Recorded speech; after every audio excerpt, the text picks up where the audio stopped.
Önce ben bunları bir ayıtlayayım, temizleyeyim, yıkayayım. Ondan sonra size göstereceğim. Yıkadıktan sonra hiçbir yere suyunu damlatmayacağız.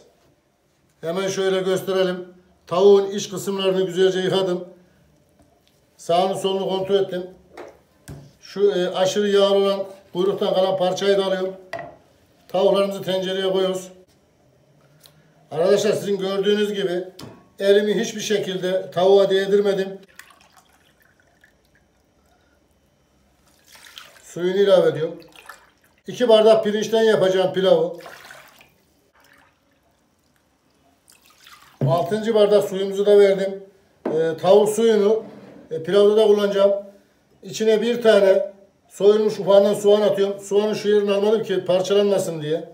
Bu soğan da tavuğun sası kokusu var arkadaşlar. O kokuyu alacak. Ocağın başına geçiyoruz. Ocağımızı yaktık. Şöyle bir kapak kapatıyoruz. Kapağımızı da biraz ılık bırakıyoruz. Sebebi de şimdi tavuk haşlanmaya başladığında köpürme yapacak, köpüklenecek. Ocağın dışına taşmasın diye. Kaynadıktan sonra ben o aşamaları göstereceğim. Arkadaşlar tavuğumuz kaynadı. Hemen şöyle bir gösterelim. Size bahsetmiş olduğum tavuğun köpüğü bu. Tavuğun içinde ne kadar işe yaramaz malzeme varsa hepsini toplar alır.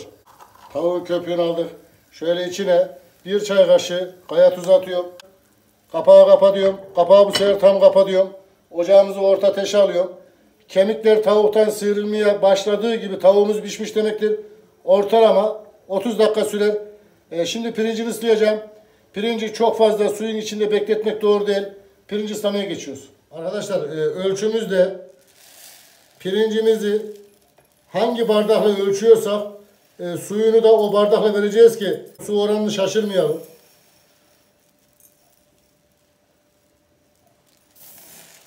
İki su bardağı pirinç, çeşmeden aldığımız bolca bir soğuk su.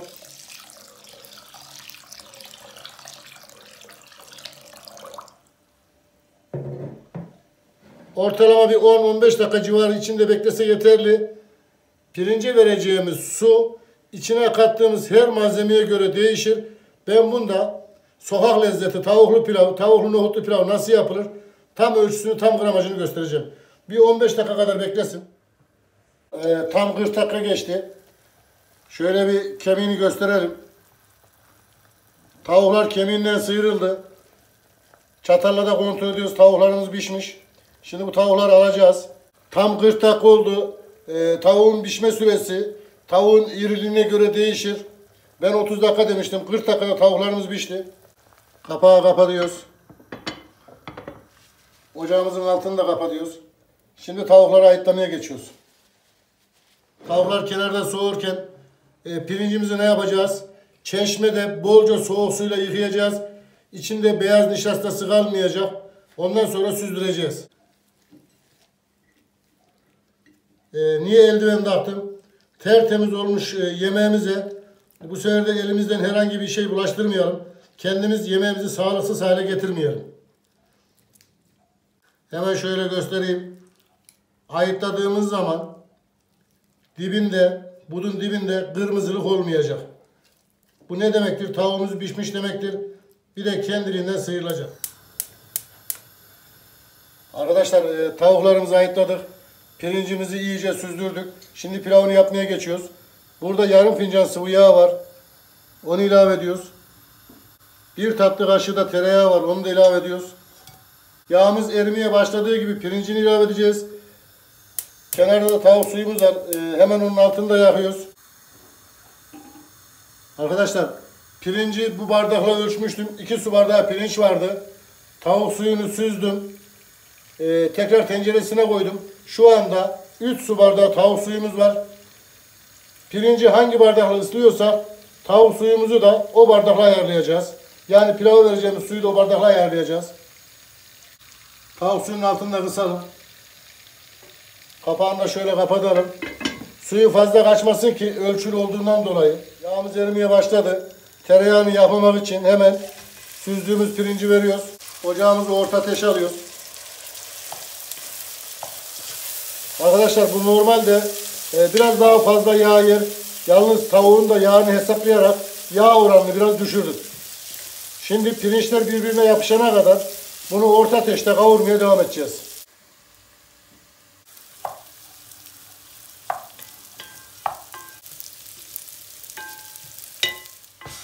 Arkadaşlar şöyle bakın.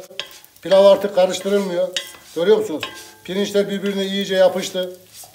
Pirinçler birbirine yapışmaya başladığı gibi ne demektir? Suyumu ver demektir. Daha fazla kavurursak pilavı yakarız. İstediğimiz neticeyi de elde edemeyiz. Tuzu attığımız gibi bu ne olacak? Birbirine yapışma, birbirinden çözülecek. Önce bir silme tatlı kaşığı tuz atıyorum. Pilavların tuz ayarı nasıl yapılır size onu da göstereceğim. Hemen tuz attığım gibi şöyle bir yapayım. Tuz ne yaptı bak görüyor musunuz? Hemen birbirinden çözdü. O yapışma kalmadı.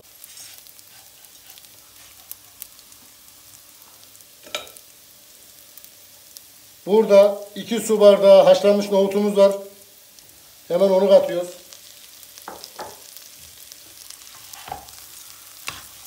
Bir kere karıştırıyoruz.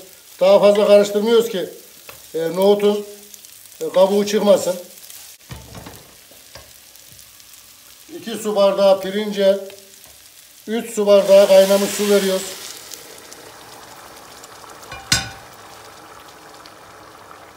Arkadaşlar korkmayın.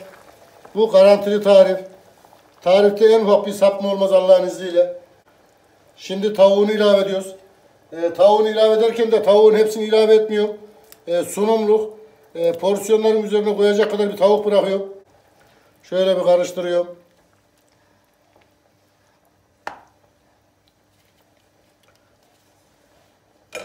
Şimdi sıra geldi pilavın tuz ayarına.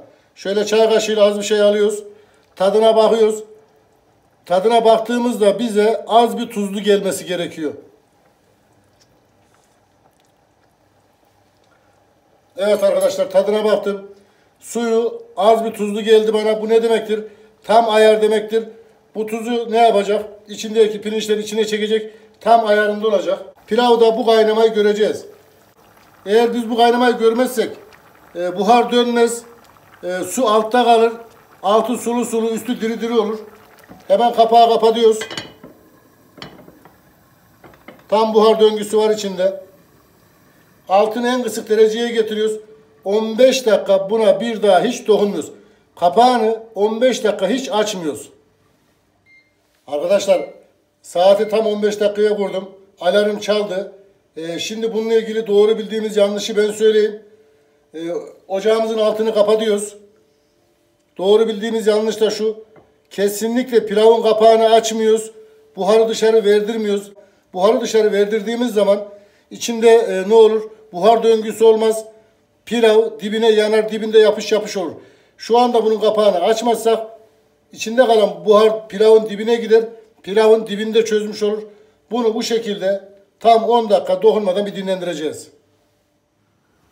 Pilavımızı tam 10 dakika dinlendirdik. Şöyle kapağı bir açalım. Görüyor musunuz arkadaşlar?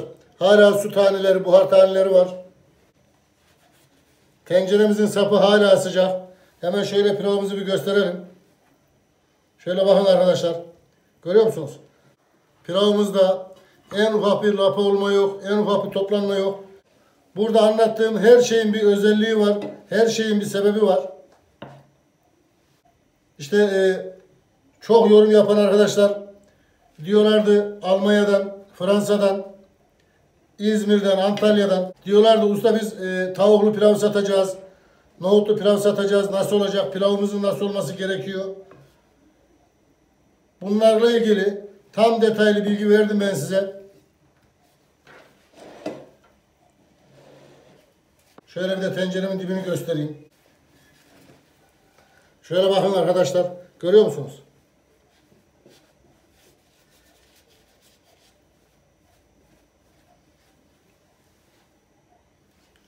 Arkadaşlar şu yemekteki güzelliğe bakın. Yemek ne diyor? Ye beni, ye beni diyor. Hemen şöyle yemeğimizi bir sunalım. Ayırmış olduğumuz tavukları da sunumlu tavukları da üzerine koyduk. Sayfamda 2000'in üzerinde yemek tarifi var. Yerli, yabancı hiç fark etmez. Ahmet Şef'in mutfağı yazın. Aradığınız yemeğin ismini yazın. Her türlü yemek karşınıza çıkar. Arkadaşlar çıkan yemeği gördünüz. İnşallah hayırlı öğretici video olmuştur. Videoları beğenip yorum yapmayı unutmayın. Ne diyoruz? Kim yapar? Ahmet Şef yapar. Siz isteyin, biz yapalım. Afiyet olsun.